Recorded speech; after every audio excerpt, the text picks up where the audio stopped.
Hey guys, I am in touch with Blue Ridge Knives. I am also having discussions with an employee at Ontario Knife Company. So, what I want you to do, first off, this month's channel sponsors HCO Strops. He's in the description box below. Please check him out. Fantastic strops.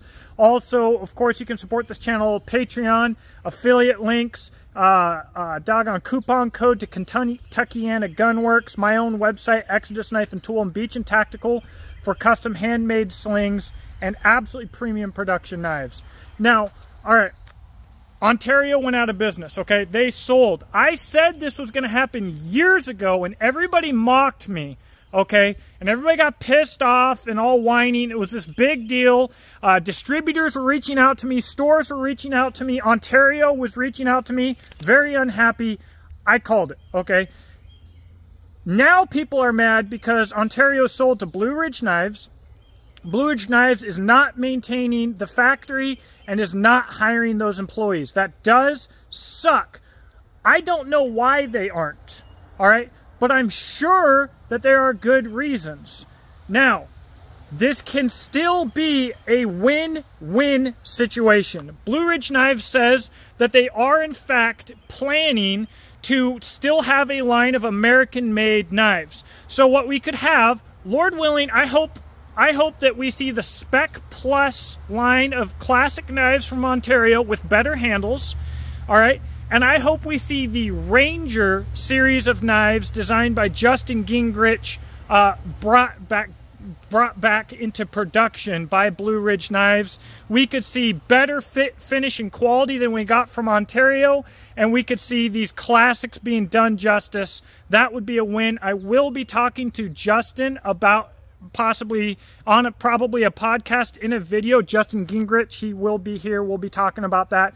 I believe that the Ranger line of knives by Ontario was the most iconic line of knives that they ever sold. They should have been the knives that they invested their time and effort into instead of stealing designs from the guys at Odysee, at the time Randall's Adventure Training, and stealing the name, the very name from the guys at Odysee. They would still probably be Randall's Adventure Training or something like that if Ontario didn't use some legal loophole to literally steal the rights to their freaking name. That was crap.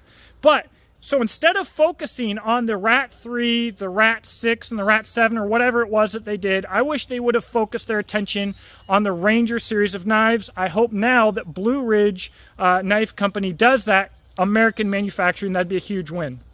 The other way that this could end up being a huge win, this factory is now out there. I believe the equipment got sold to Blue Ridge Knives, but if the factory could get bought either by an existing knife company or an entrepreneur or something, and we could bring back another classic knife brand, that'd be fantastic.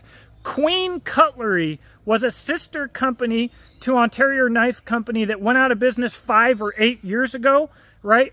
And they, as I understand it, manufactured some slip joints, but they also manufactured knives for the war effort and stuff. So we have some classic designs from them.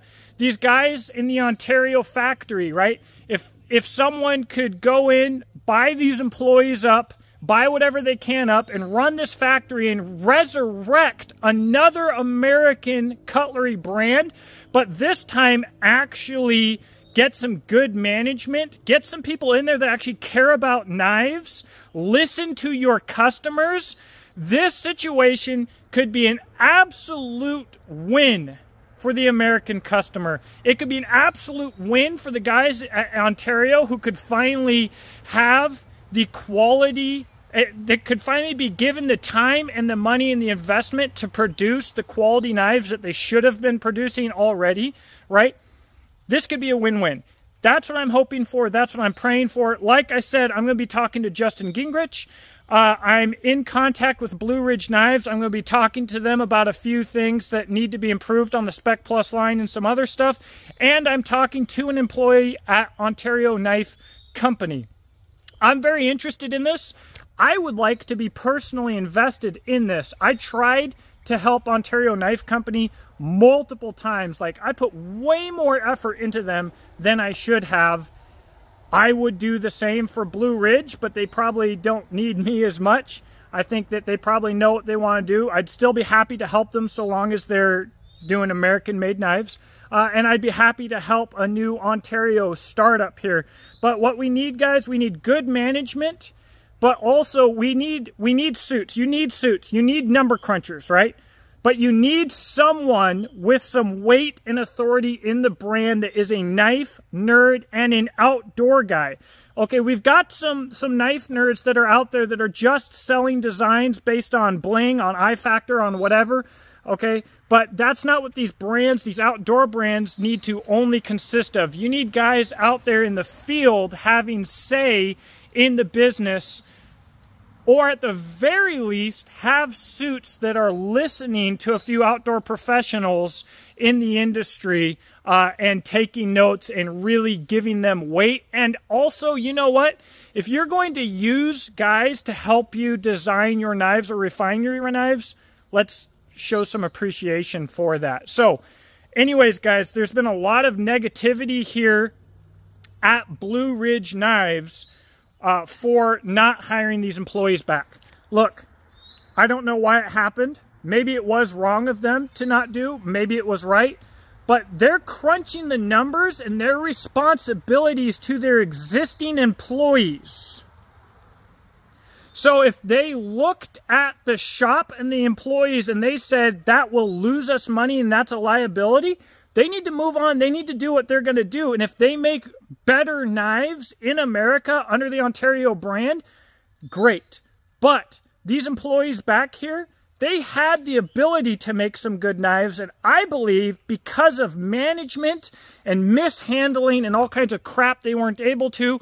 So if we could get them making under a revitalized American brand, that would just be the dream.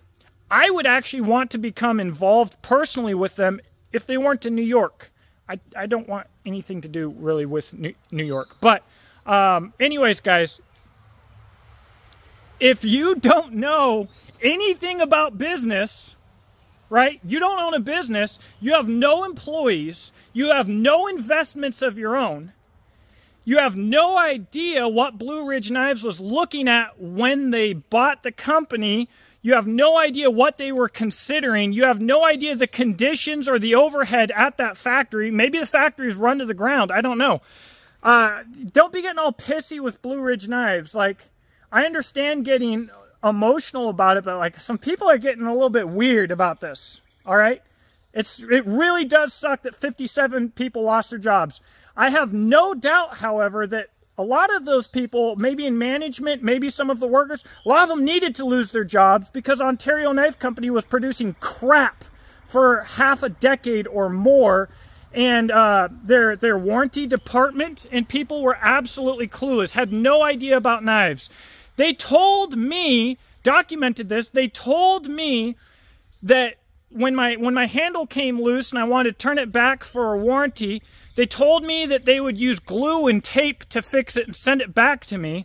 They told me that the entire batch of knives was the wrong dimension. The steel was thinner than they wanted. They just ran it anyways and sold it anyways. And they were just sending me their stuff was screwed up there. So there are some people, beyond a shadow of a doubt, who absolutely deserve to lose their jobs. The CEO deserves to never show his face in America again for what he did to these employees and for what he did to an iconic American brand where it has always existed. Because ideally, Ontario would have stayed right in its spot where it existed, where it's always existed. That's a piece of Americana that's gone because that dirtbag CEO who wanted to go screw sluts and whorehouses and blow money on stupidity instead of doing his job. But regardless, guys, we can see some benefits here. This can be a double win. Let's hope that it happens. Guys, reach out to Blue Ridge Knives if you want to become a part of it. Do something more than leave comments online. Let companies know how you feel about things. Lord willing, you know, it is going to be profitable for them to keep classic Ontario Knife Company designs, made in the USA. And look, freaking Ontario was already outsourcing most of their product line. All of their best knives, their most consistent quality knives, were made overseas. K-Bar is mostly produced overseas. Most of their knife designs and stuff that they're moving is made in Taiwan, right? So you can't sit here and boo-hoo, oh, maybe Ontario's, they're going to move production overseas. Production's already overseas. But let's keep some, at least some, here in the States. If they continue making Rat 1s overseas, they were always made overseas. What are you complaining about? But Spec Plus line, Gen 2 Spec Plus line, Ranger line, let's get that made here in America. Let's do it right. You know, let's make out 8670 or 52100 or 15N20 or 1084 or 1080. If they're made in 1095, it is what it is. If we want to go back to 5160, let's not harden to 54 on the Rockwell scale. Get them at least to 56 to 58, ideally 57 to 59 or something. Anyways, whatever. I'm just saying, guys, Ontario needed to die the way it was. If anything good was going to happen to Ontario Knife Company, it was going to happen after they died. So this is an opportunity for Ontario to be the American brand that they had the potential to be all along. I hope that's what happens. If Blue Ridge Knives just does 100% imported, yeah, I'm going to be as unhappy as everybody else. Absolutely, no doubt. But I'm praying that's not going to happen. And again, I'm in contact with them. They said they have plans for American production. So let's hope it happens. And guys, again, with losing employees, this big sob story of losing 57 employees, it is a bad thing. It is a sob story. But if they can have better knives made cheaper by paying an existing manufacturer that makes an absolutely amazing, fantastic product, if they can do that cheaper than running their own shop and hiring new professionals and hiring new management, that's what they need to do. Because guess what? They don't need to hire 57 employees and run this shop just to go out of business again. What would be the point of that, right? They need to do something that actually works. So if they're going to make it in America and they're going to do these designs justice and it actually works, more power to them. I do still hope that we get these 57 employees another job, though. Let me know what you think in the comment section below. Share the video, whatever. Have a blessed day. Talk to you later.